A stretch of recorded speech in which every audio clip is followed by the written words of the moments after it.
The Ravenglass and Eskdale Railway.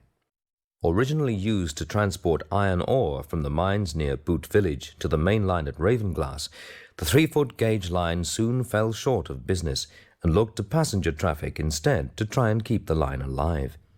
Much of the passenger traffic through the summer months was made up of tourists keen to ride on a fascinatingly small railway and witness the wonderful little engines rattling along the line amidst such wonderful scenery.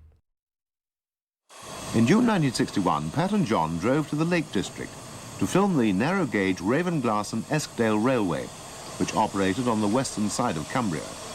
Pat recalls a long, tedious journey north, alleviated only by the Preston Bypass, the first part of the M6 motorway to be built, and the first British motorway at all. In its time, it was quite a novelty.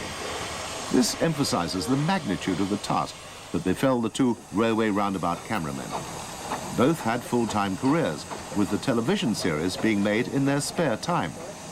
They were committed to producing 10 25-minute shows a year, which involved not only the filming, but also arranging the facilities on the railways, driving around the country in the days when a trip to the Cumbrian coast from Birmingham necessitated an overnight stay, and making the programs.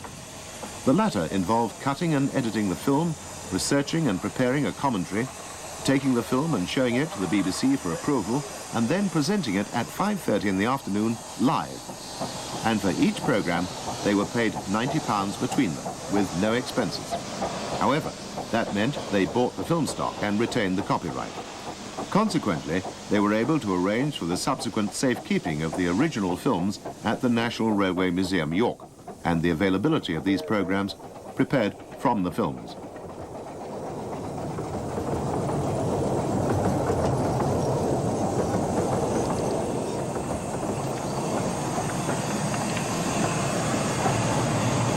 As the Little Mikado River Esk arrives at the first crossing place on the Ravenglass and Eskdale Railway, it's noticeable how wide the space between the lines is.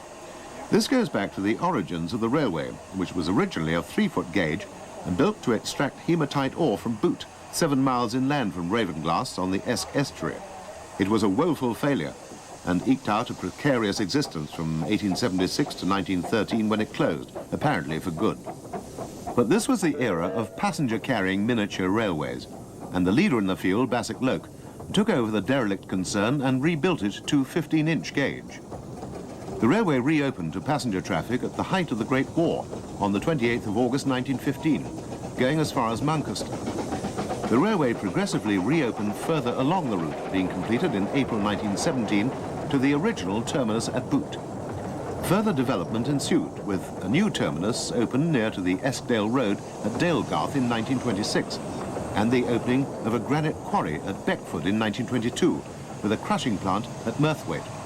A standard gauge trackbed was then laid around the narrow gauge line for 2.5 miles from Ravenglass, opened in July 1929 to give efficient transshipment. After the Second War, in 1949, the Keswick Granite Company acquired the line because of the quarrying activities.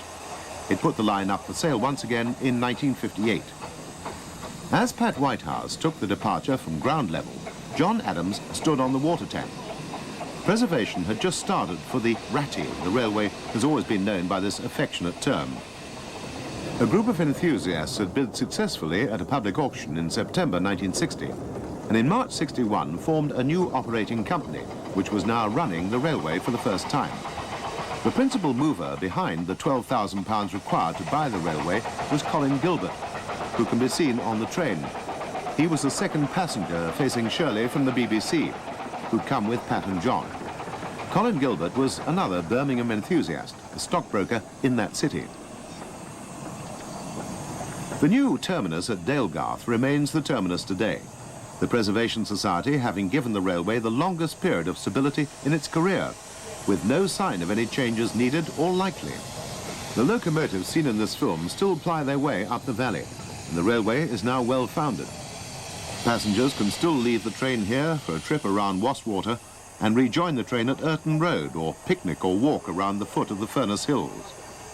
The locomotives have had an equally varied career, although River Esk, featured here, has seen little change. She's a Davy Paxman-built engine supplied in 1923.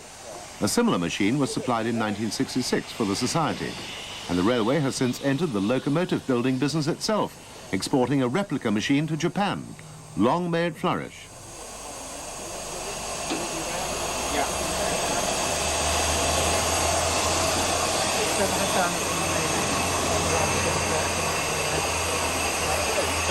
You can have a down. Oh, yes. As your lady. Yeah. They couldn't get any water on the paint.